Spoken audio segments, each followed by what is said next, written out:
Queridos, há um texto e eu compartilho com os irmãos. Primeiro livro de Samuel, capítulo de número 2. Quarteto Koinonia, meu Deus, Deus abençoe vocês. Vocês são uma bênção. Primeiro livro de Samuel, capítulo de número 2, irmãos. Versículo de número 19. Primeiro livro de Samuel, capítulo 2. Eu estava orando e eu pedi ao meu Jesus uma palavra. E ele direcionou o meu coração para esse texto. Capítulo 2, versículo 19 do primeiro livro de Samuel. Só quem encontrou, diga amém. Mais forte, diga amém. E sua mãe lhe fazia uma túnica pequena, e de ano em ano lhe a trazia quando o seu marido subia para o sacrifício anual. Repito, e sua mãe lhe fazia uma túnica pequena, e de ano em ano lhe a trazia quando seu marido subia a sacrificar o sacrifício anual. E Eli abençoava a Eucana e a sua mulher, dizendo: o Senhor te dê sementes desta mulher, pela petição que fez ao Senhor. E voltavam para o seu lugar. Visitou, pois, o Senhor a Ana, e concebeu, e teve 3 filhos e 2 filhas. E o jovem Samuel crescia diante do Senhor. E você diga glória a Deus. Senhor, nós te bendizemos por tudo que nós já ouvimos nesse lugar. Houve louvores que te glorificaram aqui. E eu conheço pelo Espírito que há corações que anelam por ouvir a sua voz. Então, amado Jesus, usa-me por misericórdia. Tu me conheces e sabe que sou tão insignificante. Sou um pó, quão pequena sou. Mas se o Senhor vier, Senhor, tudo pode ser mudado. Prepara os corações, Senhor, leva cativo todo o espírito que rouba as sementes, e que o teu povo ouça a sua voz. É assim que nós oramos em nome de Jesus. E você que crê, diga amém. Queridos, eu quero falar com os irmãos diante o tema que nos foi proposto em oração. Renúncia para viver. O propósito exige renúncia. Então eu preciso falar aos irmãos sobre a renúncia para viver e a fidelidade para manter. Eu vou dizer isso pela segunda vez porque eu preciso que você anote isso dentro do seu coração. Renúncia para viver e fidelidade para manter. Quando nós olhamos para o livro de 1 Samuel, nós vamos ver que esse livro vai marcar um período de transição na história do povo de Israel. Porque a partir do primeiro livro de Samuel, que Israel vai sair da teocracia para entrar na monarquia. Quando nós olhamos o capítulo de número 1 do primeiro livro de Samuel, considerando que nós estamos em uma igreja firmada, alicerçada de muitos anos, eu posso presumir que os irmãos que me ouvem já conhecem esse texto. Então não há em mim nenhum interesse de forçar algo que está aqui dentro para impressionar você ou ninguém. O que eu quero trazer ao conhecimento dos irmãos é o que o Espírito de Deus colocou dentro do meu coração. Quando nós olhamos para o texto que nós acabamos de ler, nós precisamos considerar o contexto, porque o povo israelita estava enfrentando uma crise. Primeiro, eles eles estavam enfrentando uma crise de liderança. Segundo, eles estavam enfrentando uma crise espiritual. Se considerarmos o que está escrito em Juízes, capítulo de número 2, versículo de número 10, nós vamos ver o escritor dizendo que a geração israelita, do povo que tinha nascido na terra prometida, esses agora não conheciam mais o Senhor. Como já não bastasse esse agravo desse povo não conhecer mais o Senhor, nós vamos ver o livro de Juízes, capítulo 21, verso de número 25, terminando com uma sentença triste e perigosa, porque lá está escrito: aqueles dias não havia rei em Israel, e cada um fazia o que parecia certo aos seus próprios olhos. Mas eu preciso destacar ainda aqui que o problema de Israel não era a ausência de um rei, não. O problema de Israel era a ausência de obediência a Deus como o seu rei. Até então, olhando para o livro de 1 Reis, o povo está vivendo o período dos juízes. Quem está sendo juiz na terra é Eli. Eli era juiz e sacerdote. Desde a conquista da terra prometida, em Siló, melhor dizendo, ficou estabelecido o lugar de adoração para o povo. A tenda agora não se movia mais, mas o povo deveria vir até a tenda fixa que estava estabelecida em Siló. Eli exercia o seu sacerdócio nessa tenda. Junto com Eli estão os seus 2 filhos, Ofni e Finéias. Mas eu preciso alertar, porque, irmãos, não dá para correr dessa verdade, porque essa verdade é bíblica. O sacerdócio de Eli estava corrompido. Os seus filhos desprezavam o culto, eles roubavam as ofertas, eles cometiam imoralidade dentro do ambiente sagrado. Havia nesse tempo uma ausência de direção profética. E como se não bastasse essa realidade espiritual, havia um povo vizinho, e esse povo vizinho chamado Filisteu, eles estavam ganhando força e poder militar para então invadir Israel. Mas diante de todo esse cenário de decadência, diante de todo esse cenário de preocupação, há um padrão de atuação de Deus aqui dentro. Porque nós veremos do capítulo 1 ao capítulo de número 2 um padrão de atuação de Deus. Porque todas as vezes que Deus vai iniciar um novo tempo, Deus começa por um ventre estéril, Deus começa por um ambiente improvável, e Deus começa por um tempo de crise. Aleluia! Então não podemos, irmãos, olhar para o versículo 19 do capítulo 2 e não considerar o capítulo de número 1, porque há uma crise dentro desse lugar. Mas quando nós olhamos para o capítulo 1 e o versículo de número 1, nós vamos ver o escritor nos informando que no meio da crise tem uma família que ainda está subindo para o templo de adoração. E essa família era composta por 3 pessoas: Eucana, Penina e Ana. Se nós considerarmos Eucana, nós precisamos entender que Eucana era levita.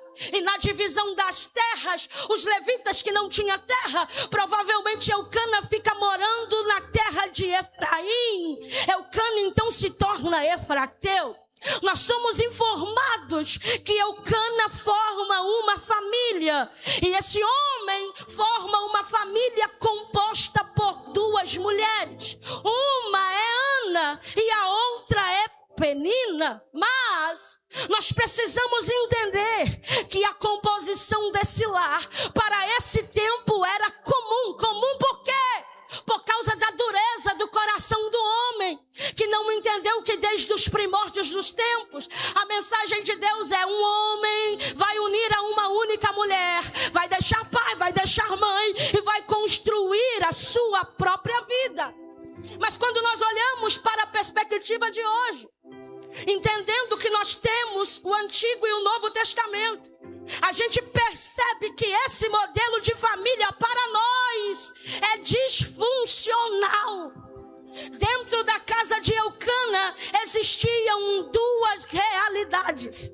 Se nós olharmos para o versículo 2 do capítulo de número 1, nós vamos ser informados que primeiro, Penina era uma mulher fértil.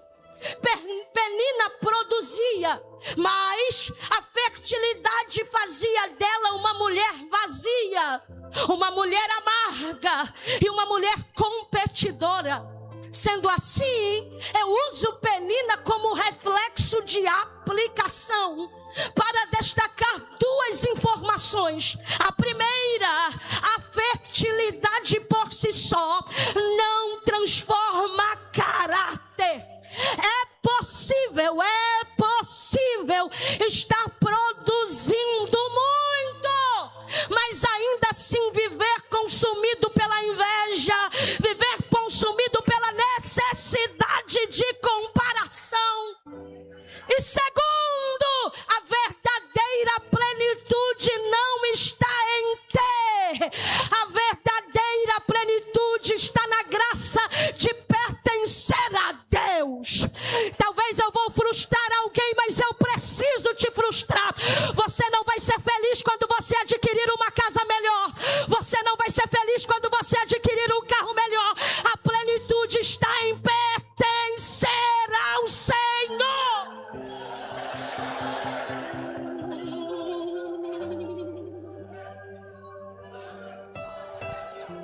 O problema de Penina é a falta da fertilidade.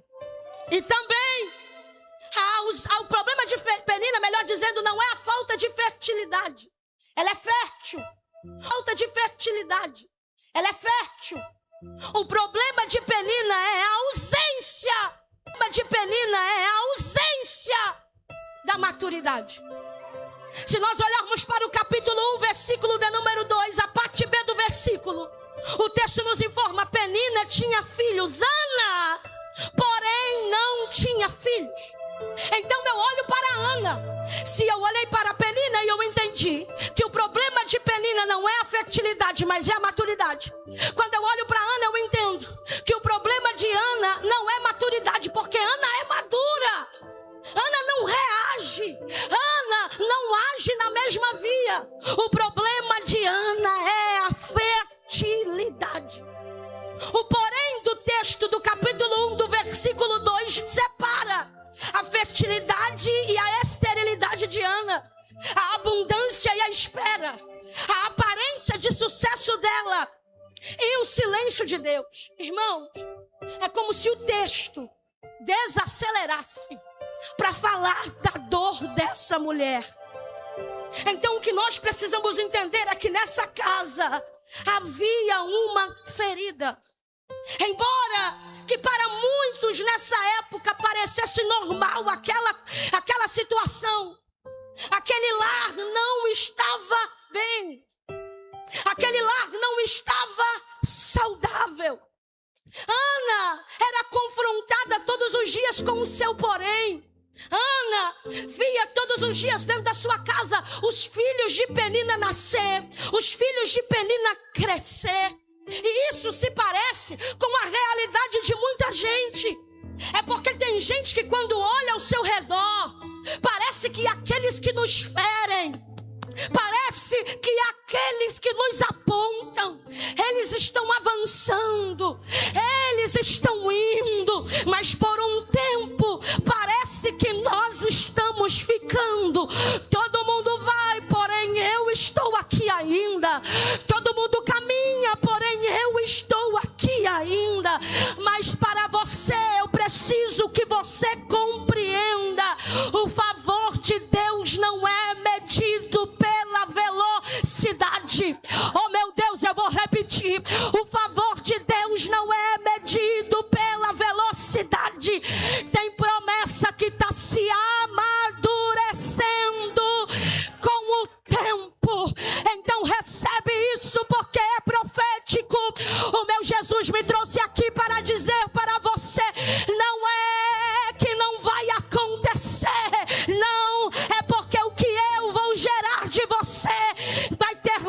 consistência, vai ter mais estrutura, porque o que vai ser gerado no testemunho.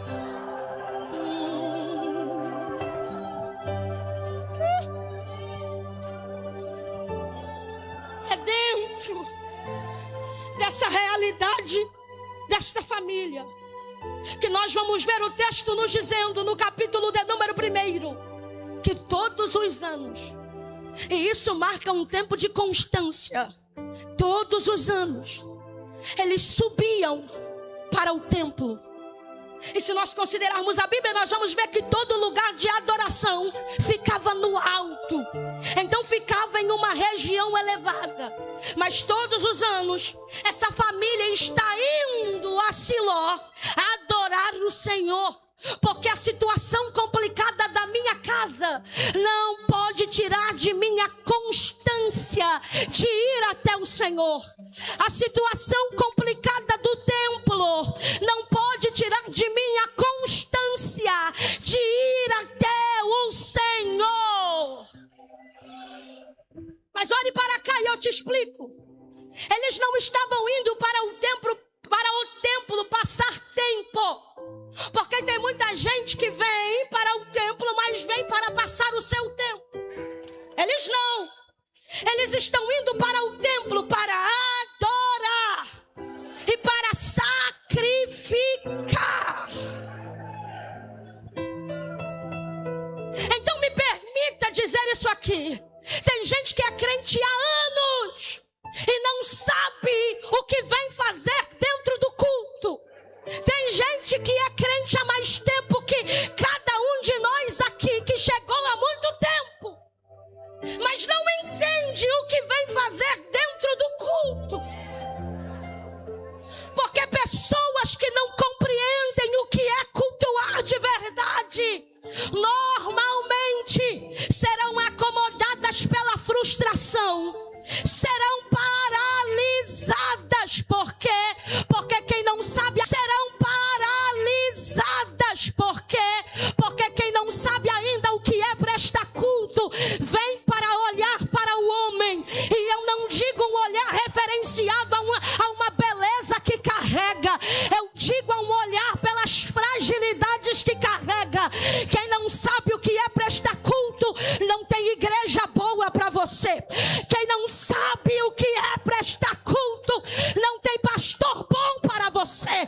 Quem não sabe o que é prestar culto, não tem liderança boa para você. Quem não sabe o que é prestar culto, não tem igreja, não tem ministério, não tem.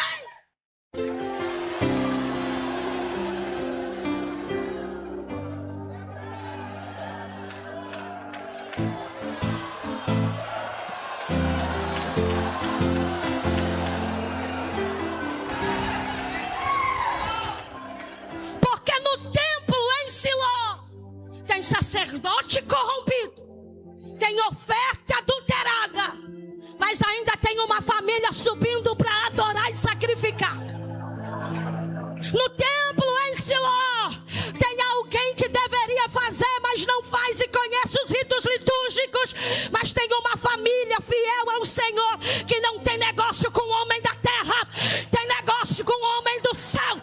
Então eu não vou parar de cultuar, não, eu não vou parar de congregar, eu não entro no movimento dos desigrejados, porque eu venho por causa dele.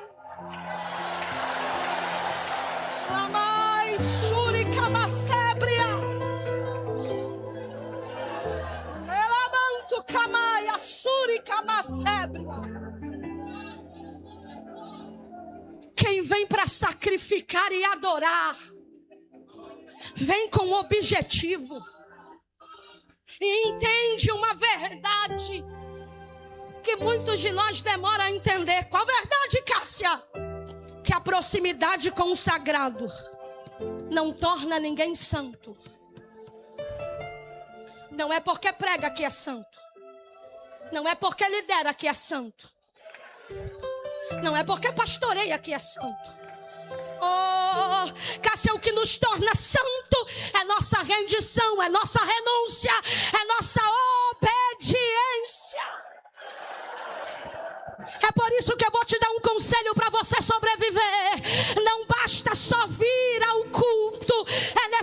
necessário estar com o coração no altar. Eu vou te dar um conselho para você parar de se frustrar. Não basta só participar de departamento, é preciso ter comunhão com Deus.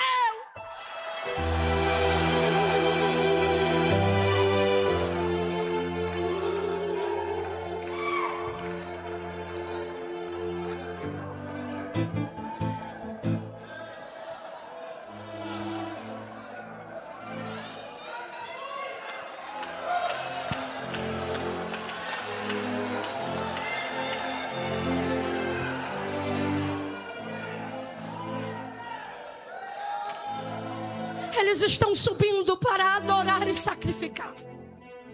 E então, diante disso, surge uma pergunta: o que é adorar?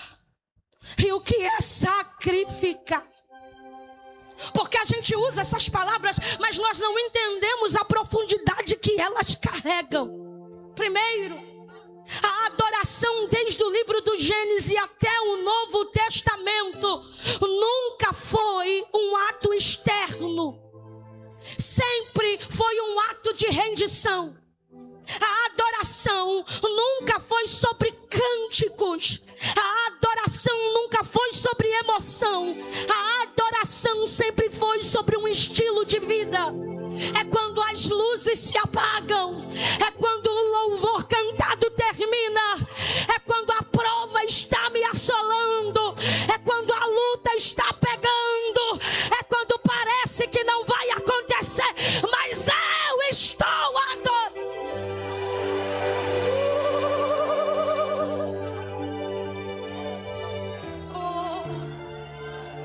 E o que é sacrifício?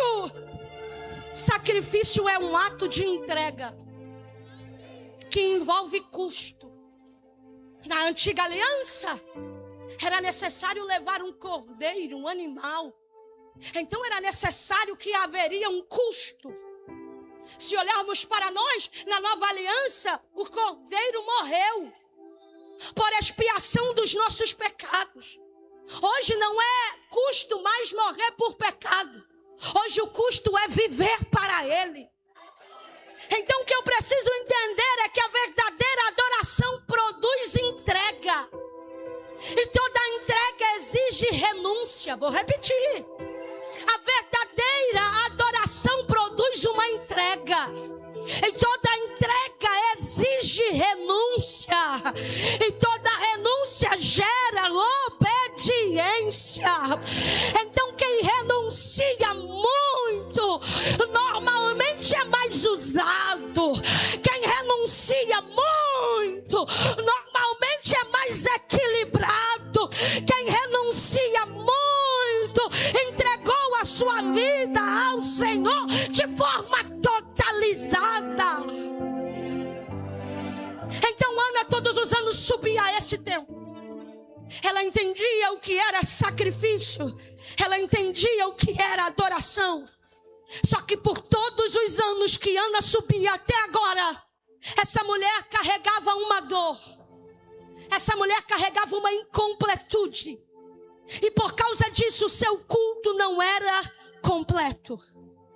E quando nós olhamos para a questão de dor, porque hoje nós pregamos muito sobre cura, mas nós temos que entender que a dor de vez em quando, a dor que nós sentimos de vez em quando nos deixa egoístas. Por quê? Porque a gente quer ser o centro de tudo. A gente quer que todo mundo olhe para a nossa dor. A gente quer que de fato essa dor se torne o centro. E quando a dor se torna centro, ela se torna um amuleto de escape. Ana por muito tempo sentiu essa dor nas entranhas da sua alma de não adorar, de não gerar, me perdoe. Só que teve um dia que Ana entendeu um segredo. Qual que é o segredo? Eu permito se a dor vai me levar para longe ou vai me levar para perto do Senhor. Porque tem coisa que a dor explica, mas não justifica. Sou eu que decido se essa dor, se essa esterilidade vai manter o meu culto incompleto, ou eu vou mudar esse negócio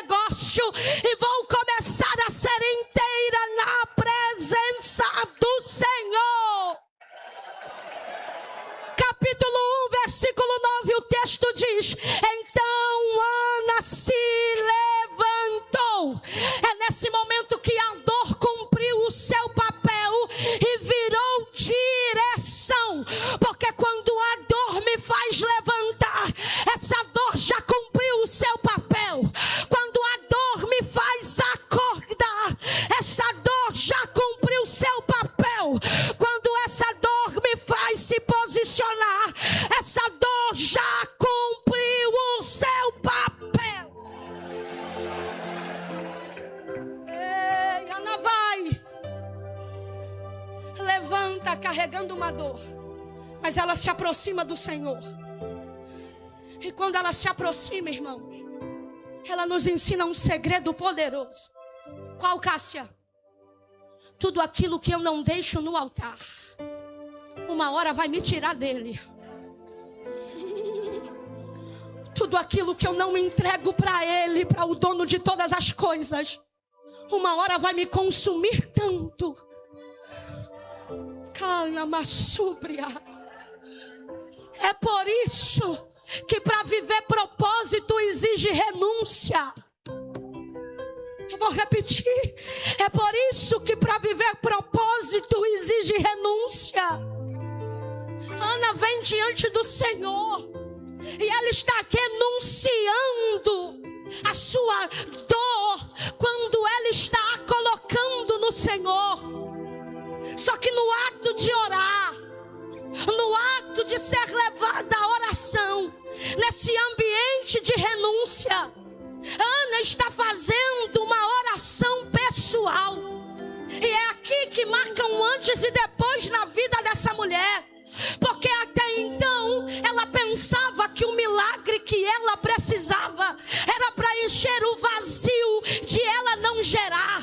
Mas o milagre que ela precisava era para cumprir um propósito. Me deixa pregar para alguém aqui que está nesse lugar de renúncia. O que Deus vai fazer não é para preencher um vazio de incompletude, não. O que Deus vai fazer é para cumprir o propósito dele. Ei, é por isso que dói mais um pouco. É por isso que é um pouco mais complicado.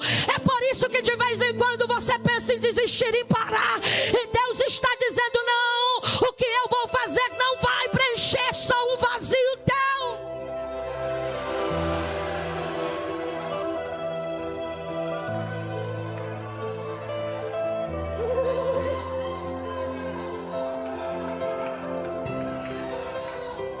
Deus está aqui.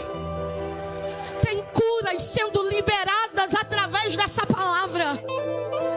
Eu estou vendo gente chorando aqui. E escuta o meu Jesus falando com você. O que ele vai fazer não é para preencher um vazio pessoal. O que ele vai fazer não é para você colocar diante dos seus parentes que falou que você não ia chegar em lugar nenhum, para uma espécie de carta de vingança. O que ele vai fazer é para cumprir o propósito dele na terra. Calamanto camai sobria. É agora que a dor transforma em entrega. Ana, no ambiente de adoração, ela renuncia. E a Bíblia diz que ela faz um voto. Senhor, se o Senhor me der um filho homem, eu vou dar ele para o Senhor. Ele vai te servir. Não vai passar navalha na cabeça dele. E agora que Deus estava no céu, no seu trono inabalável, que Deus olha para a terra, e na terra Deus precisa de um sacerdote.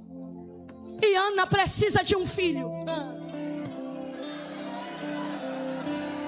É quando a oração de alguém na terra combina com o propósito dele no céu, que uma necessidade pessoal vira uma resposta nacional. Vou repetir, é aqui que uma necessidade pessoal virou uma resposta nacional. O céu precisa de um profeta, Ana. O céu precisa de um calamanto camassúria. O céu precisa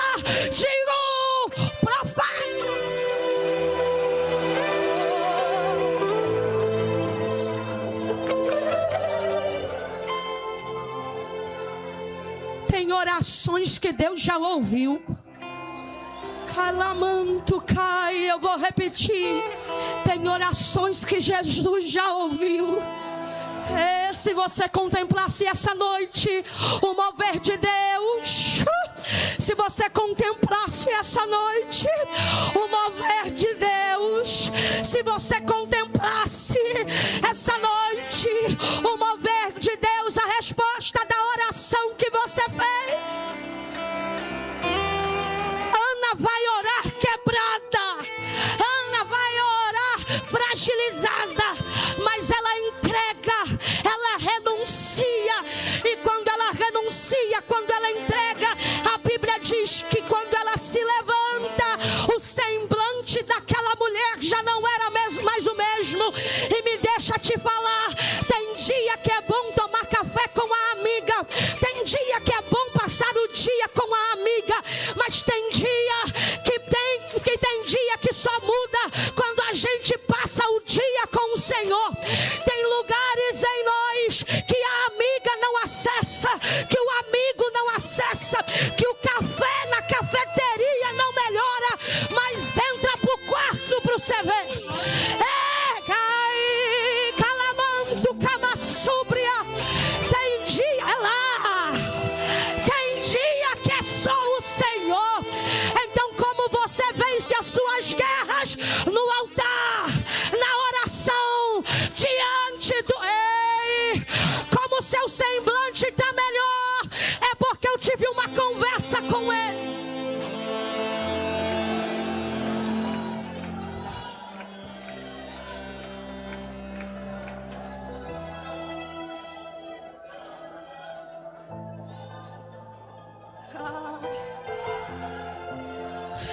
Quando Ana sai do lugar de oração, o semblante dela já não é mais o mesmo. É por isso que às vezes a gente entra deprimido e sai alegre. É por isso que a gente sai alegre. É por isso que a gente às vezes entra cabisbaixo. Mas quando Ele nos visita,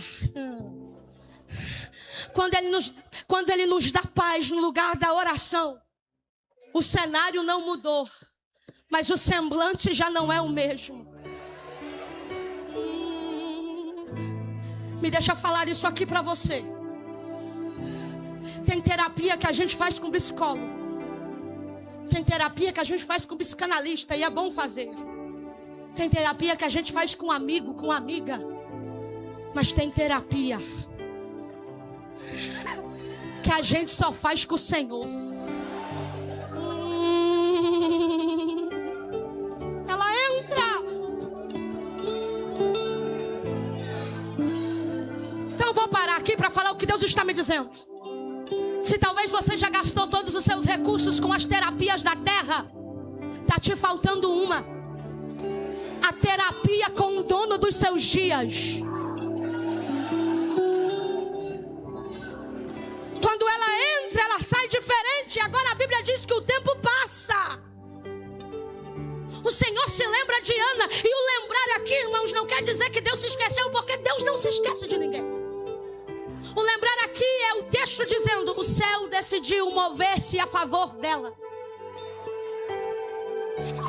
Então, passados dias, olha Ana gerando uma criança.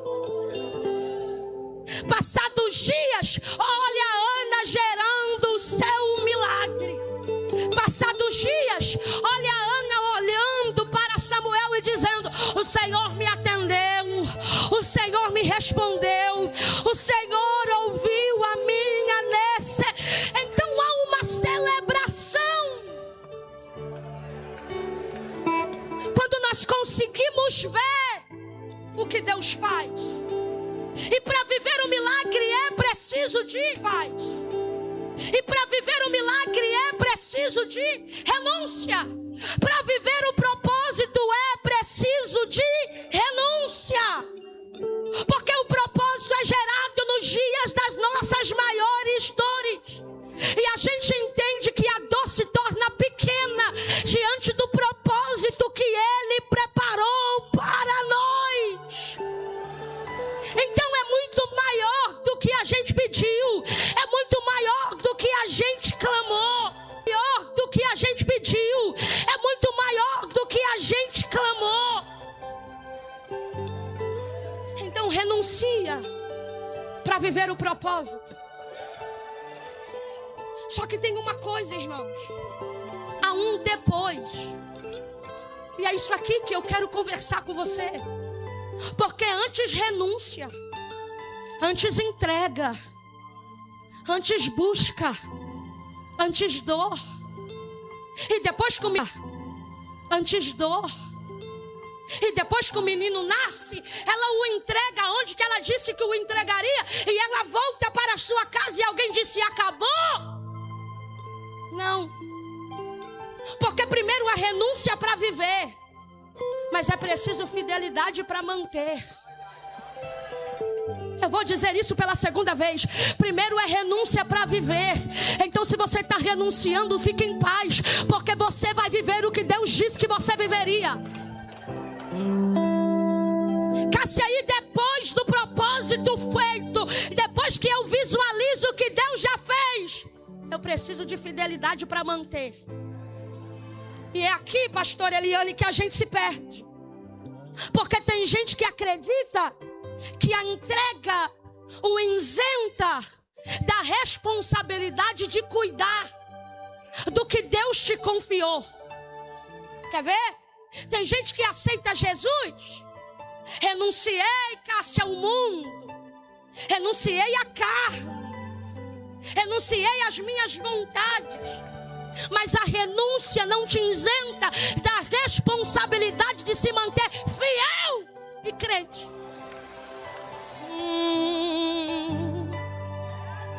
Já por outro lado, tem alguém que renuncia tudo, emprego, empresa, para servir ao Senhor. Glória a Deus pela sua vida.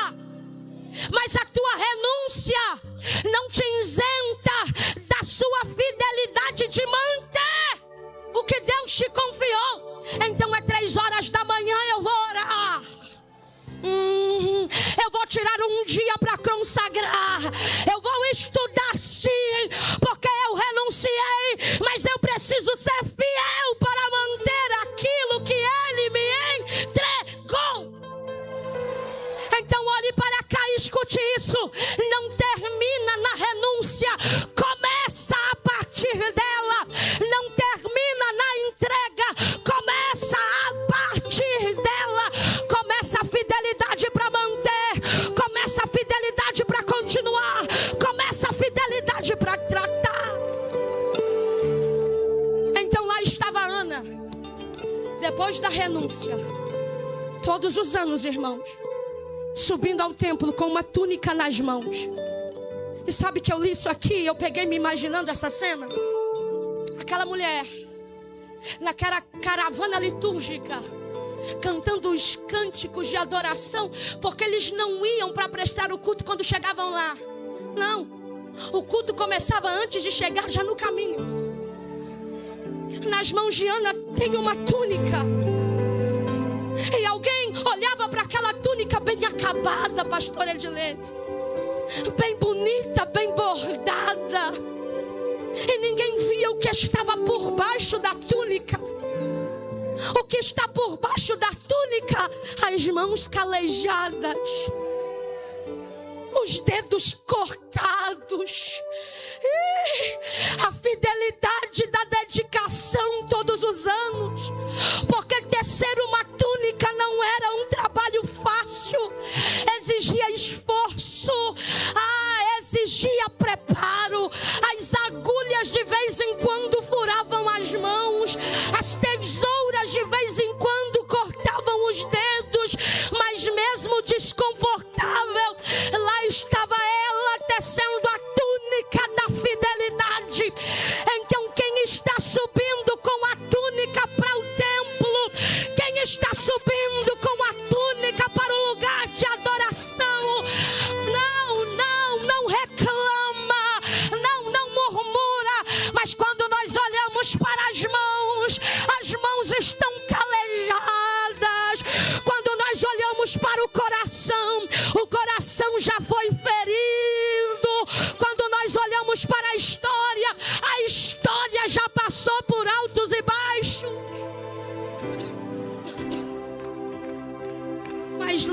estava ela, fiel, disposta e mantendo a sua entrega todos os anos. Todos os anos. E ela não fazia para ter, porque ela já tinha. Ela fazia para manter. O menino já estava vivo. Então esse sentimento de Ana aqui é gratidão. Porque eu sei que tem gente que serve por servir. Mas eu estou pregando para muita gente que tem túnica nas mãos calejada. Calamanto, camacebe. Eu estou pregando para muita gente que não serve para receber. Você serve porque você é grato por tudo que você já recebeu. Então você chega aqui no congresso desse e diz: eu sei da onde Ele me tirou. Então eu vou servir a melhor água, eu vou servir a melhor adoração, eu vou entregar a minha melhor entrega. Então eu já renunciei. Você não sabe o que eu precisei abandonar para estar aqui hoje, mas não, eu ainda sirvo alegre, eu ainda sirvo feliz. Não, debaixo da túnica não tem ferida, Cássia, debaixo da túnica tem marca de testemunho.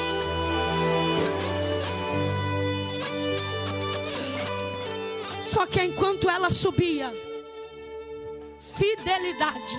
Só que enquanto ela subia, fidelidade. O sacerdote olhava para o seu marido e dizia: o Senhor te dê semente dessa mulher. E ela voltava para o seu lugar. Ano seguinte, o Senhor te dê semente dessa mulher. E ela voltava para o seu lugar. Primeiro congresso, o Senhor te dê sementes dessa mulher. Primeiro congresso, o Senhor te dê sementes dessa mulher.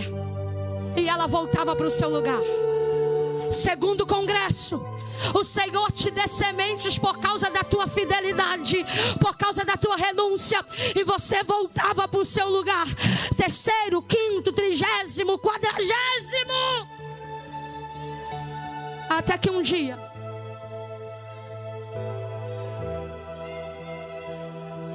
ela não havia pedido nada, ele não havia dito nada.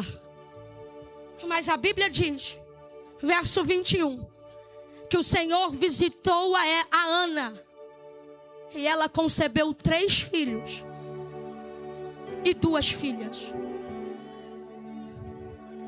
Porque tem resposta, irmãos, que Deus nos entrega por causa da nossa renúncia. Tem bênçãos que Deus nos libera por causa da renúncia e da oração que a gente faz. Mas existe uma gama de bênçãos que Deus entrega por causa da fidelidade de alguém que nem pediu. Então, por causa da fidelidade, Deus libera bênçãos que nunca foram pronunciadas. Eu vou repetir porque eu senti o peso enquanto eu orava por essa palavra. Por causa da fidelidade, Deus libera bênçãos que nunca foram pronunciadas em oração, em forma de petição. Tem milagres que são frutos do clamor, mas existem presentes que são concebidos por Deus, porque Deus contemplou a tua fidelidade depois da renúncia. Então ergue a mão, por favor, porque eu libero uma palavra nesse lugar. A fidelidade criou um ambiente de bondade. Ergue a mão e segura erguida, porque assim diz o Senhor para você. Você renunciou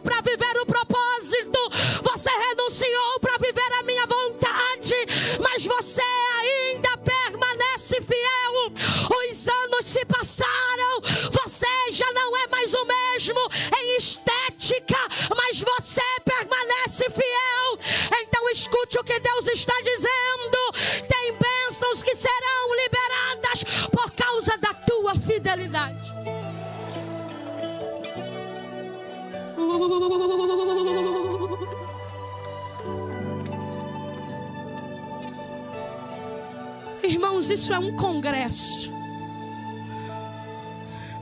Então eu vou pedir para que os irmãos, se você puder, segurar na mão desse irmão que está do seu lado.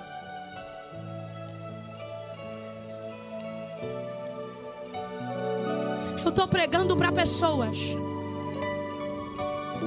que o ano de 2026 para você é ano de renunciar para viver propósito.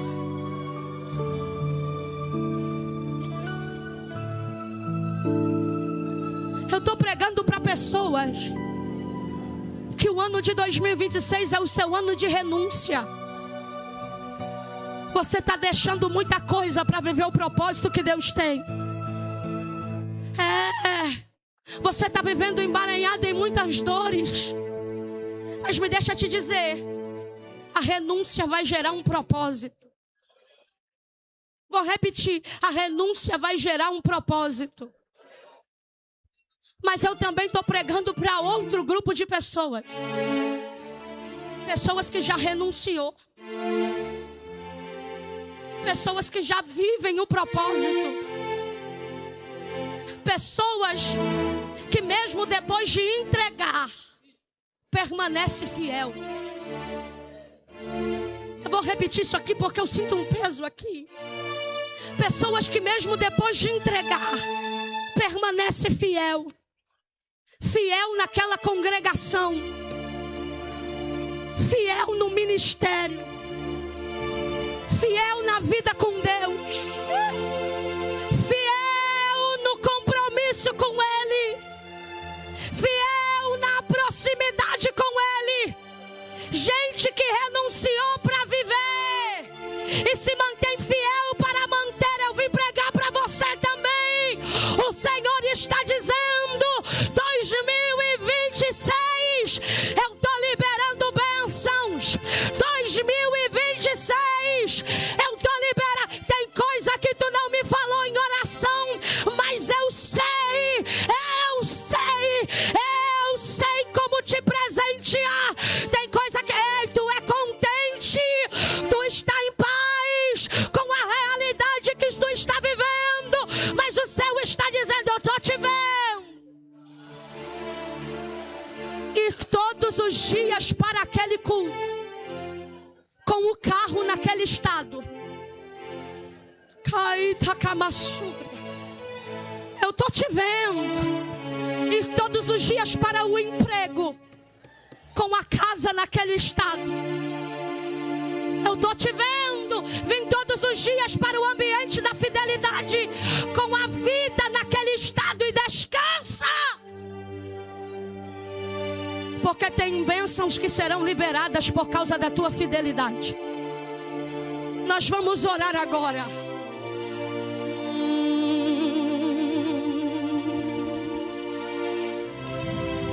Renúncia para viver, fidelidade para manter. Calamanto camassubria. Senhor, Senhor, Senhor. Tem vozes que se levantam em oração comigo aqui.